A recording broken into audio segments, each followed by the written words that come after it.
ছেলেরে নির্মমভাবে হত্যা করে এই মোস্তফা গাজী, শামীম গাজী, সাহেলি, ইমান গাজী ওরা নির্মমভাবে হত্যা করছে। 4 জন ছেলে সন্তান নিয়ে আমার খুব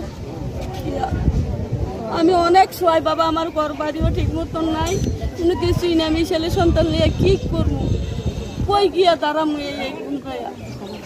আমার কাছে আমার স্বভাব আমার ছেলে কবর খুনি কেনে বাইরে, এই আমি জবাবটা আপনার কাছে চাই, আপনার কাছে বিশ্বাস চাই। যারা আমার স্বামীর নির্ভরভাবে হত্যা করছে তাদের আমি বিচার চাই, আমার স্বামীর হত্যার বিচার চাই।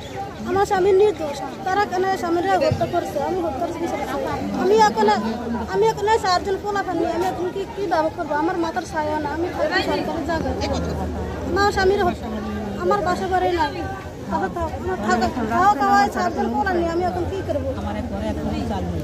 আওয়ামী লীগ বিএনপি সবার ভিতরে আছে, তাই কারণে আমার ভাই বিএনপি করে দেখে তারা আমার ভাইয়ের নির্দোষ ভাবে হত্যা করে হয়েছে। এই যে ছোট মাইয়াটা দেখতেছেন, এই মাইয়াটা শুধু বাবারে খুঁজে, আমরা এখন বাবার কোথা থেকে আইনা দিব?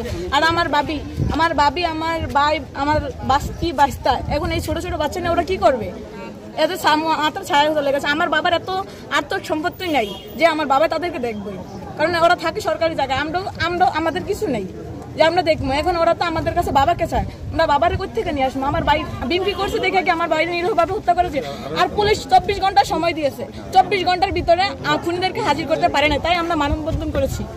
আমরা এই চরবংশী অত্ত এলাকায় এইসব ঘটনা আর দুর্নীতিবাজ কখনো দেখি নাই, এখন থেকে আমরা দেখতেছি। এই বিনা দোষে জসিমকে যারা হত্যা করেছে, আমি প্রত্যেকের বিচার চাই, প্রত্যেকের ফাঁসি চাই, আদালতে তাদের ফাঁসি চাই।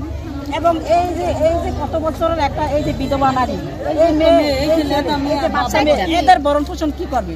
হত্যাকাণ্ড থেকে যেদিন জসিম হত্যা হয়েছে ওদিন থেকেই ফারুক কবিরাজ ওদের দেখাশোনা করে চিকিৎসা দিয়েছে, উনি নির্দোষ। তারপরে আরো কত নেতা ফেতা আছে, এদেরকে কি দেখবো? কি করবে? তাদের বসত বাড়ি নেই, ঘর বাড়ি নেই, কিচ্ছু নেই, সরকারি রাস্তায় ওরা থাকে।